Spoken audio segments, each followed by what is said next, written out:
and then we'll do a robot voice of Kahlo on the recording. Cool. Yeah, put some lines in the chat if you hear something that sticks out to you. Kahlo, I'm gonna hand it over to you now. Why, thank you, Nate.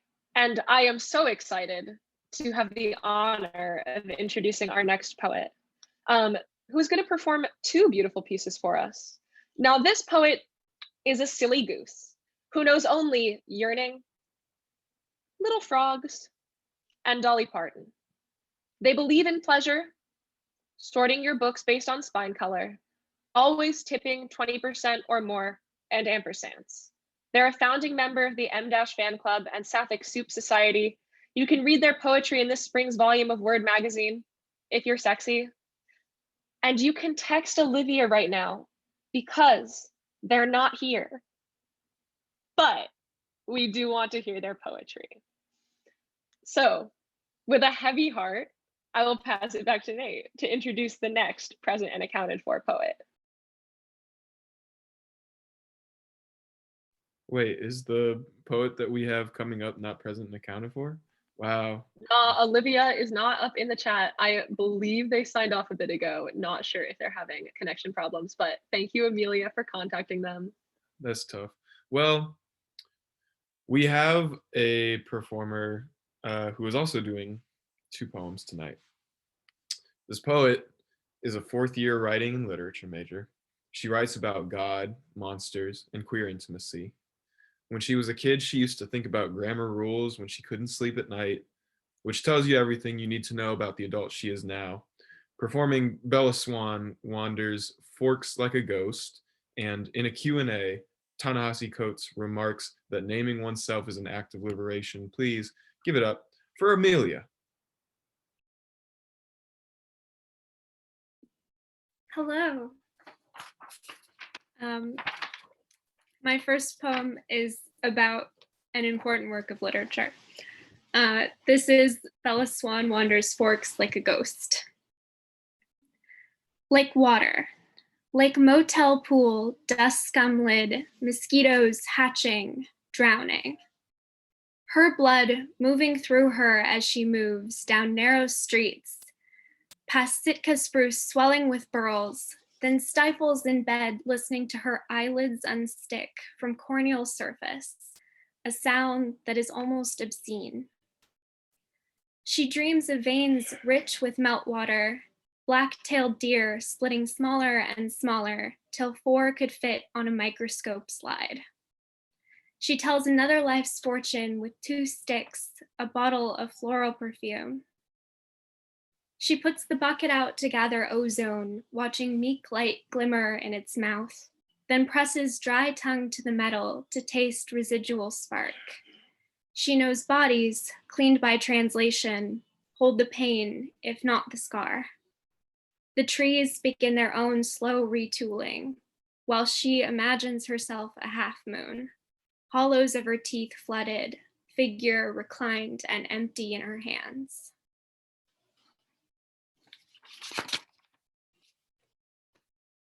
My next poem is called In a Q&A, Ta-Nehisi Coates remarks that naming oneself is an act of liberation. I wanted to live, so I called myself the next thing. I held warmth outside of fire, mincing garlic, bumping against another's hip. Sometimes it's easy to picture a walk to see the deer bones, plucking browning grass from the knit of my socks. And later, book in my lap, brain unfogged, naming certain animals. Like Adam, I point and say, here's how you will move through the world. If I could bottle a feeling, I'd choose the moment a meteor burns its way planet-side, trailing tapered flame, the path of a snail. No luck with the Garden of Eden, but my beloved drew the line at shooting star. That was something bigger, they said, lit right up at the edge of the sky. Thank you. Amelia, thank you. That was wonderful. Wow, that was so sweet. I love both those poems. Kahlo, I'm gonna hand it over to you. A lot of bars. Excellent. I am going to encourage everyone, once again, to hop to the link in the chat, which I will also replace in the chat, and give us one of their good pieces of work, because we are coming up on the last of the poets that we had sign up. So without further ado, I will introduce, also giving us 2 fantastic poems, an Ariana Grande stan and Dodie infatuist. This poet is only as creative as South Park and Rupi Kaur has trained him to be.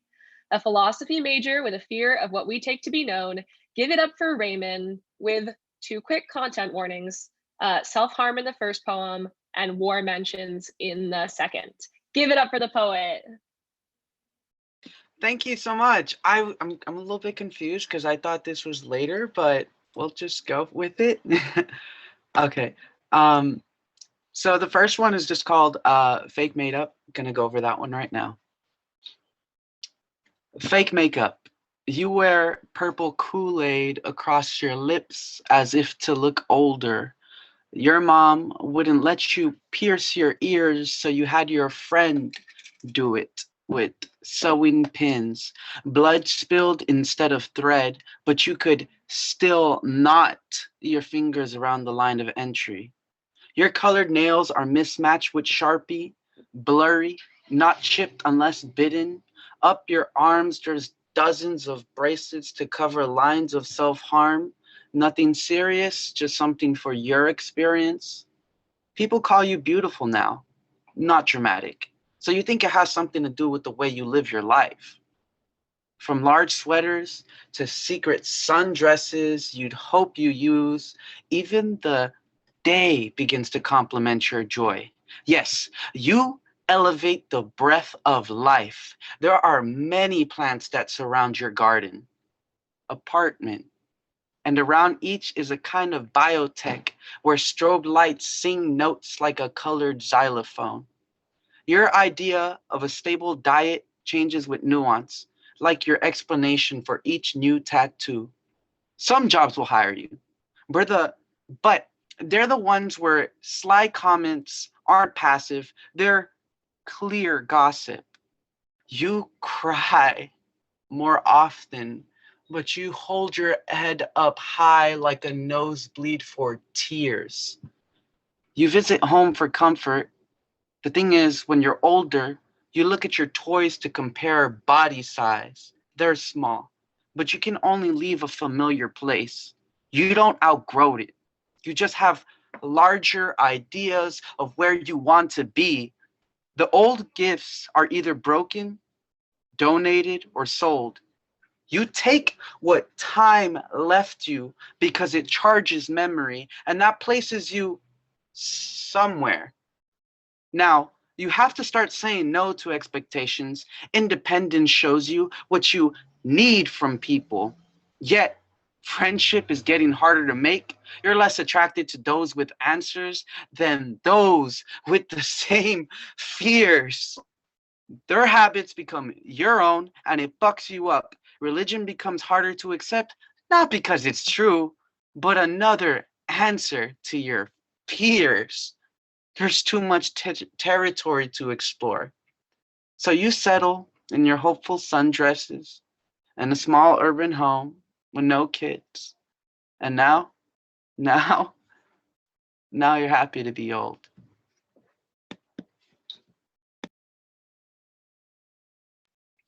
Thank you guys, I appreciate that. And now I'm gonna do the second one. And that one's called Cold Warfare. It's my first attempt to do a poetry or witness poems, and those usually incorporate primary sources to just talk about evil, and that's kind of what I'm going for. It's really fast, but yeah, Cold Warfare. Why we always depicted timid? Didn't we have fearless leaders? Nah, they killed them. Women and children was more precious now, isn't? Some in yum as Summon young as 7, just enlisted. Point the muzzle, release the fire. Shave the prepubescent. Whatever you hit has no description. Shadows don't tell age, only position. Animosity, old general, your greatest conceit. Lost in wild of yourself. Expendable, culpable, interchangeable strategy. Faded tattoos over jagged skin, saggy like the jaw of a bulldog. Helpless hope led to misery, where desensitization meets rationalization, and the only answer to what we do is utilitarian. Helpless hope led to misery, where desensitization meets rationalization, and the only answer to what we do is utilitarian. Use our presence as examples for what not to do. Trading fear of communism with dictatorship, train insurgents with the extended mech. Pat, pat. As long as it ain't here, salute the drones, parade video games, no warfare in the backyard, Monroe Doctrine, license to bully your own. A transient stomach growls like a creaking door. They knock for help, but they're politically unrecognizable, not refugees, illegal or undocumented. This saves international relations, not the neighbors. Title them different, leave it up. Rio Grande, forced entry. Después de la frontera saben que sus hijos son el segunda vida, se miran en los ojos y le dan gracias a Dios. Así es la salvación. Y así me llaman los niños Jesús por bendición. Cousins, tíos, coyotes, se anchor babies up. Once citizens neglected. Hey, ain't repatriations welfare enough? No, repatriate Olveras 3 angelinos. Now Mexican, if not Mexican, doesn't matter. Salvadoran, Honduran, Guatemalan, send them the fuck back. Can't be xenophobic if you're the bastard's deadbeat. Can't be xenophobic if you're the bastard's deadbeat. Can't be xenophobic if you're the bastard's deadbeat. 1986, amnesty for the unskeptical brave, gangster cholitos for the ignorant rebels, high status looking up like they climbed the ladder, primitive tribesmen, full circle. What happens? War washed. That's it, guys. Thank you. Thank you, Raymond. Let's see those snaps. Let's see those bars in the chat. Give it up for the poet. I am so excited to see some more people signing up to perform. Next up, though, we have a poet who was teased earlier in the evening as a special attraction. So I will repeat this bio only because it's the best thing that I've ever heard in my life, and give you guys a little content warning for this poetry. We got wolves and gay fruit coming up, so please prepare your delicate constitutions. And know that this poet is a silly goose who knows only yearning, little frogs, and Dolly Parton. They believe in pleasure, sorting your books based on spine color, always tipping 20% or more, and ampersands. They're a founding member of the M-Fan Club and Suffolk Soup Society. You can read their poetry in this spring's volume of Word magazine if you're sexy, and you should, because you're sexy. Everyone give it up for Olivia Snaps Robert. Thank you so much. Thank you. Did you read it twice? My bio? It was so nice. We read it twice. Oh my gosh, thank you so much. I'm sorry I had to leave, but I'm glad I'm back. Okay, so the first poem I'm reading is called Party School. We used to walk back in packs, coyotes with their fur shaven, howling at the cold, alcohol wearing off or kicking in, hyenas in our throats as we retold that party story, wolf jaws open as we tore into those free birds, ocean never far, always beckoning. Dressed in sheep's clothing, this pact of hormones, hunger kept us in formation, fed from the palm of my hand, loose eyes lapping me up, teeth glinting back inside. Music massaging air full of body steam, electricity. Smoke or visible breath, January wind blew houses down. Airborne hunters, naked now, we hide in dens without packs. Lone dog whine, where wolves, more real than men, hunt in peace, far from caged lives. I've seen this coyote for weeks now, around midnight as I drive home. Stop so we stare at each other. He on the opposite side of the road, me in my car. My tears, his curious eyes. Thank you.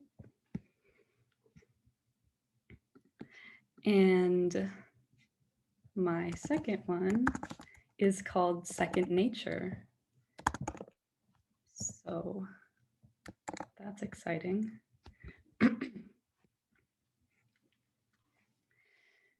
In company, I ignore the inherent sapphic nature of halved fruit, a bowl, spoon, tongue, and citrus. Bread and butter, grandma's favorite. These things I know of pears, twin tangerine yolks, salt, pepper. Secondhand fruit, green papaya on counter we pretend to ignore. Rare first taste of soft flesh, tropical honey, creamed silk in the mouth. My mother's hands, broad, veiny, echo of her mother, holding a book, spatula, bundle of sage, curling iron, the jacket open for me. My father, gathering up socks, slipping them over my toes one by one. Outgrown snowsuit hangs in a house I visit for dinner. Slippers for cold feet, just like his.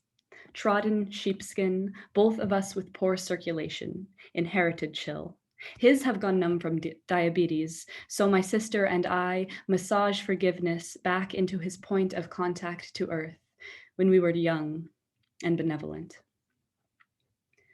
I'll tell you once more of Persephone, how I feel her eyes when I tear into the pomegranate, pulse of her hand within my own. After the knife pierces it in half, I set it down. It was never mine. I use my hands to split pith, watch my fingertips collect rubies, wine, cardinal sin. Thank you.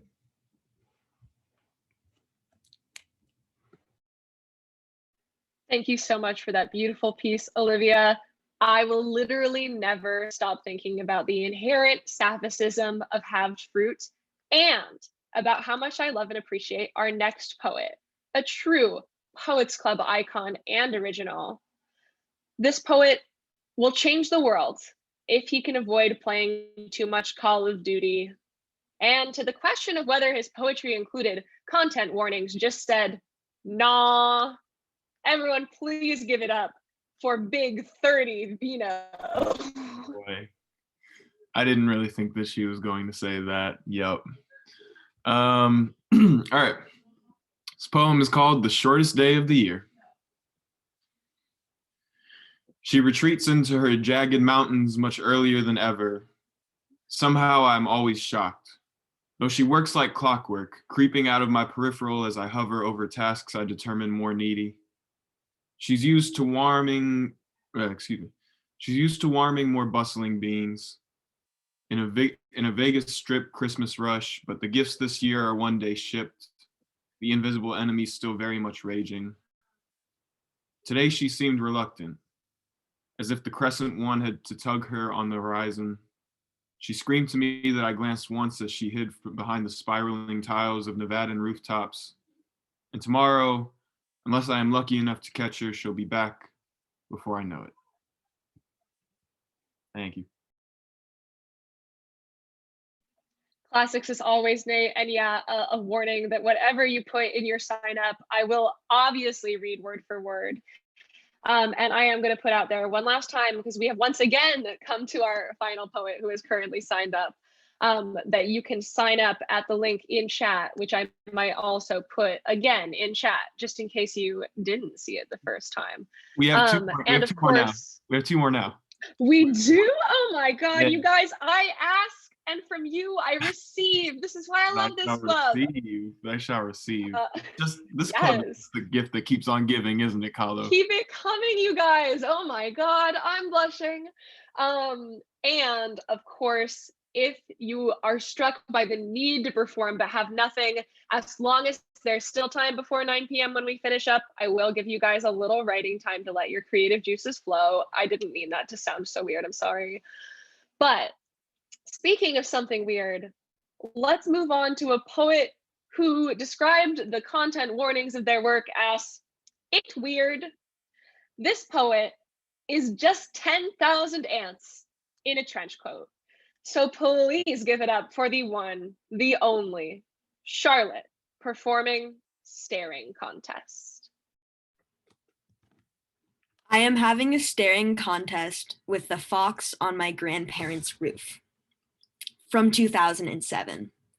I'm eating Eggo waffles because at least I know how. My skin can tell you how I'm doing, where I've been. Who am I supposed to love when all of the drawers are empty? I want to drive to LA at nighttime to watch the lights run like streaks, like they're slashing something. I wonder if you're talking to your mom and what sorts of pictures are hung up in your room. I get these feel better cards every day. I find them under my tongue when I wake up. I tape them by my desk. Today, the lady bagging my groceries is a hero. Today, if I stand too close, I am an outlaw. Do you know what happens when your blood gets too thin and you've got a brain like mine, where the neurons don't hold hands like they're supposed to? You get to wake up soaking in your sheets with 444 ants to stroke you to sleep. That's it.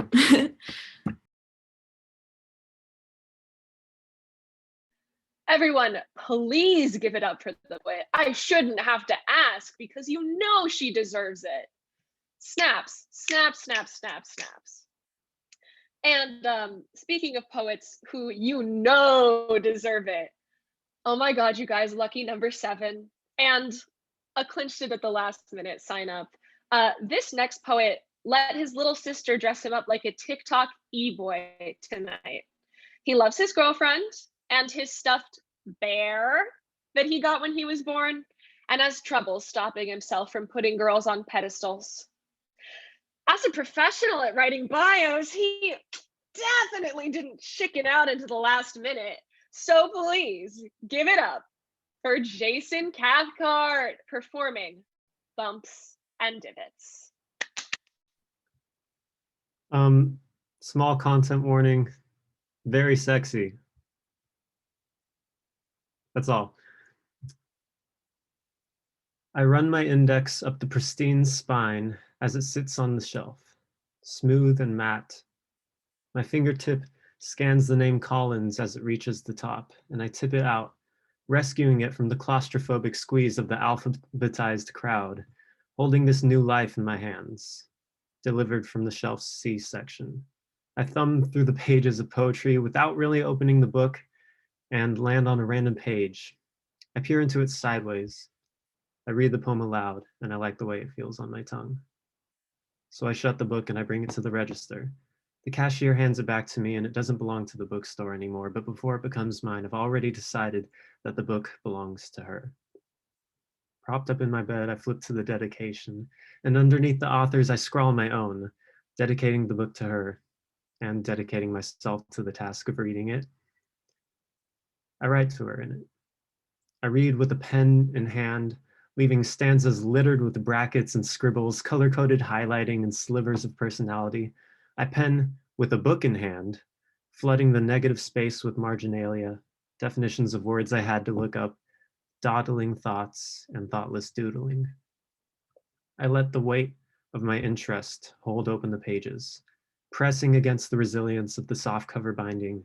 And when I replace that interest with a bookmark, I can see pockets of air nestling within the piled up paper that used to lay flush together, but now springs open on its own when it knows I am craving poetry. Always landing square on my favorite poem, since all the time I spent rereading it creased an invisible bookmark into the spine. Now, as I hold the book and run my index up that crumpled spine, it rides over bumps and divots. Don't tell me I'm writing my own story by living my life, because I refuse to believe I could write poetry as beautiful as this.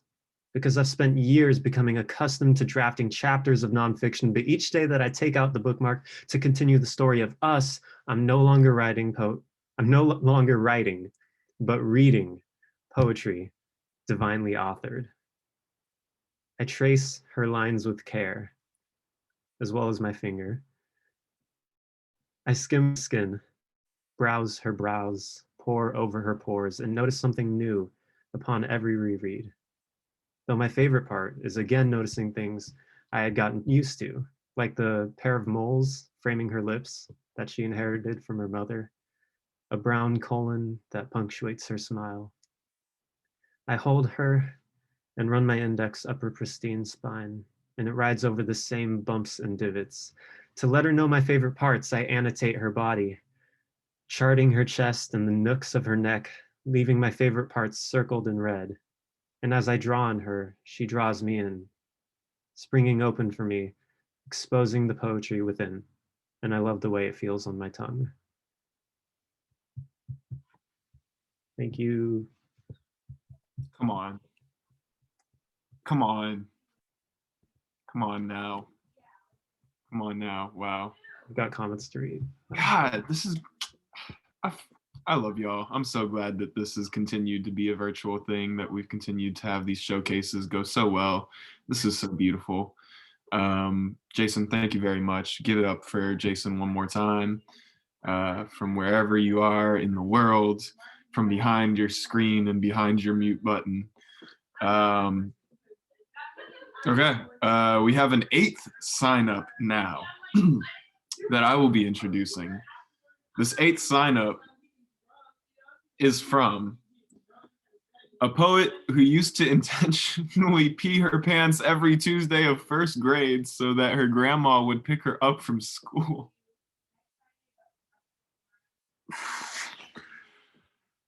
Okay, content warnings, gayness cowboys, gay cowboys. There are 2 cowboys in there, in love, gay, performing spaghetti western as Romeo and Romeo, which has a runtime of like 2 minutes maybe. Please, please give it up for Miley Buckman. Hello. Okay. I'm not going to do the cowboy voice this time because I just embarrassed myself last time, but I will still read it. It ain't a threat, not even a warning. When you tip the front of your hat, kick the heels of your boots into the dust, and take your aim across the heat of the avenue, the bullet comes out more like an apology. You are a man, you know God said man loves woman, so now you shoot the man God forbid you to love right in front of the saloon's swinging doors. Something about this feels like it should be private. I know you want an audience. You want to snuff me out like one of your cigars, want everyone to see you stick your spurs into me in all the ways a lover never would. My name ain't stamped into the leather of your holster. It's somewhere you can't hide it. You want to shed all the skin that I've touched. You want to spit out my name like you're chewing tobacco. The night we met, you told me some cowboys have too much tumbleweed in their blood to settle down. The night we met, you told me I was the type of man who dies standing up. I didn't know you'd be the one to kill me. Before you, the only thing I knew was riding horses. I still can't tell you whether sin is decided by us or for us, but I can tell you there was nothing wrong with 2 cowboys trading spit, twisting tongues instead of tails for once. I don't know if you're mad at me or this whole ball of mud. I ain't sure you can tell us apart anymore. This is one cowboy tale that won't end with both of us riding off into the sunset. You want to believe this is because there just ain't enough room for 2 men on 1 horse. I know you're fit to be tied, even though it doesn't make sense. I know you're in love too. I hear it in the way your words ring out, the ones that reach me even before your bullet, because your voice can burn the breeze faster than any 6-shooter. This town ain't big enough for the two of us. That's such a banger. Thank you, Miley. Such a banger.